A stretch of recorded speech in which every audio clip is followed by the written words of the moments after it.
부동산 정책에 대한 관심과 불만 그 어느 때보다 뜨겁습니다. 정부의 연이은 부동산 대책에도 시장은 안정되지 않은 엇박자가 나오는가 하면 정책과 관련한 고위공직자들의 다량의 부동산 보유와 시세 차익 논란까지 겹치면서 부동산 정책이 그야말로 뜨거운 감자가 됐습니다.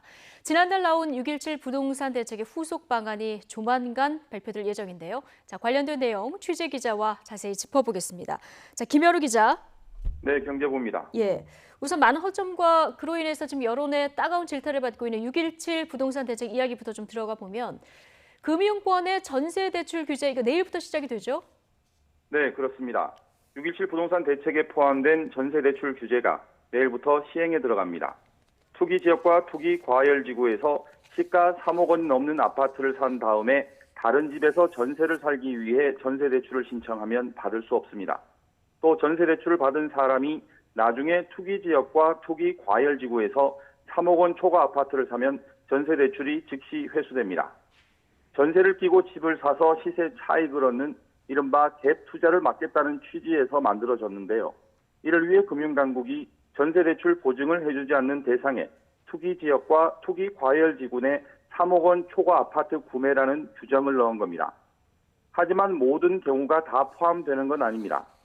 실수요자들의 반발을 고려해 예외 항목도 뒀는데요. 직장 이동이나 자녀 교육, 부모 봉양 등 실수요 때문에 이동해 전셋집과 구매주택 모두에서 실거주하는 경우가 해당합니다. 이 경우 시군 간 이동해야 하며 서울과 광역시내 이동은 인정되지 않습니다. 또 빌라나 다세대 주택 등 아파트 이외 주택은 이번 규제 대상에 해당하지 않습니다. 이런 경우도 예외로 둡니다. 집을 살 때는 3억 원 이하였는데 가격 상승으로 3억 원이 넘어도 규제 대상이 아닙니다. 규제 대상 아파트를 상속받은 경우도 직접 구입한 것이 아니기 때문에 규제를 적용받지 않습니다. 예. 그 6.17 부동산 대책 관련한 잡음 가운데 하나가 이 주택 임대 사업을 위해서 등록한 임대 사업자 이 부분인데요. 지금 정부의 부동산 대책의 첫 단추가 여기서부터 잘못 끼워졌다 이런 불만도 나오고 있는 것 같습니다. 네, 그렇습니다. 정부의 고민이 깊은 부분 가운데 하나입니다. 예. 당초 취지는 이렇습니다. 3년 전이죠. 정부가 다주택자를 양질의 임대주택을 공급하는 집 주인으로 만들어 보겠다고 시작했는데요. 각종 세제와 대출 혜택을 제시하며 임대사업자 활성화에 나섰습니다. 정부가 당근책을 내놓자마자 임대사업자가 급격하게 늘기 시작했습니다. 하지만 이후 다주택자가 규제를 피해 집을 사면서 이른바 절세하는 수단으로 악용됐습니다. 결과적으로 정부가 임대사업자를 늘려놨는데 이런 정책이 결국 집값 상승을 이끈 역할을 한 것입니다. 이에 여당은 임대주택 세제 혜택을 대폭 축소하는 관련법 개정을 추진하기로 했습니다.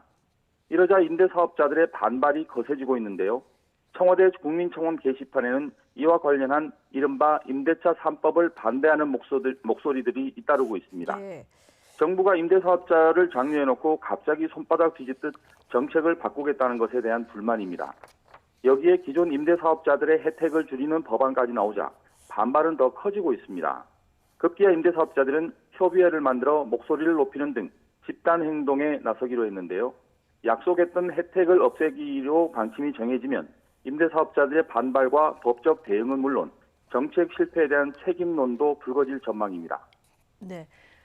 어쨌든 지난달 17일 초강력 부동산 대책이 나온 직후부터 지금 여론이 굉장히 뜨거운데요. 그래서 정부가 곧 보완책을 담은 추가 부동산 대책을 내놓을 예정이라고요. 네, 그렇습니다. 말씀하신 것처럼 그야말로 여론이 싸늘한데요. 특히 부동산 정책을 만드는 데 직간접적으로 관여한 고위 공직자들 다수의 다주택 보유와 처분을 놓고 갈팡질팡하는 모습에 시민들의 실망과 분노가 고조되는 상황입니다. 그래서 정부와 여당의 고민이 깊어지고 있는데요. 조만간 6.17에 이은 후속 대책이 나올 것으로 전망되고 있습니다. 핵심은 다주택자에 맞춰질 것으로 보이는데요. 다주택자에 대해 종합부동산세 실효세율을 대폭 강화하는 내용입니다. 민주당과 기재부, 국토부 등은 세제 대책에 집중하면서 법안 내용에 대한 쟁점들을 막판 조율하고 있는 것으로 파악되고 있습니다. 당정은 지난해 12.16 대책에 담긴 종부세법 개정안보다 훨씬 더 센 수준으로 다주택자의 세금을 물리는 강력한 종부세 대책을 준비하고 있는 것으로 전해졌습니다. 종부세 세율을 적용하는 과표 기준선을 낮추거나 새로운 과표 구간을 신설해 다주택자들이 내는 종부세액을 지금보다 크게 늘리는 방안을 예상할 수 있는데요. 정부가 지난해 12.16 대책에서 종부세 최고 세율을 4%로 올리겠다고 이미 발표한 상황이기 때문에 이보다 더 높은 수준의 세율을 적용할 수도 있다는 전망이 힘을 얻고 있습니다.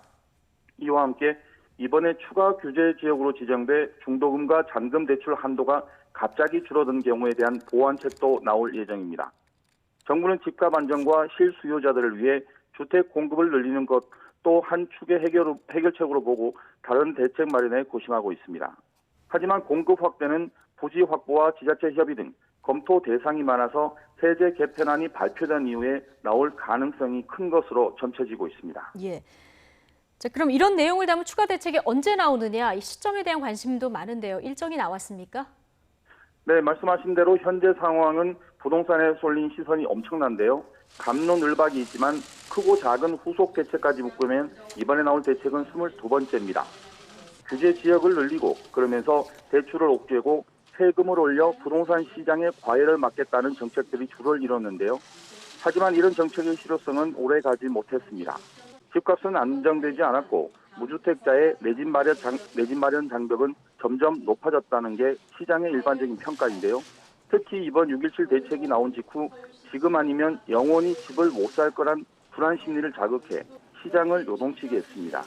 여기에 노영민 대통령 비서실장의 반포 아파트 논란은 서울, 특히 강남 아파트값 상승이 꺾이지 않을 것이라는 신호를 줬다는 비판을 자초했습니다. 이런 문제들이 서로 겹쳐 있다 보니까 정부와 여당의 고민이 깊어지고 있습니다. 특히 지난달 17일 고강도 부동산 규제를 발표한 지 한 달도 안 돼 또다시 추가 규제를 만들 수밖에 없는 이런 상황에 대한 비판은 피하기 어려워 보입니다. 아직 추가 대책 발표 시점이나 누가 발표할 것이냐 등이 확정되지 않은 상황입니다. 이르면 이번 주 발표할 것이라는 관측이 나오긴 하는데요.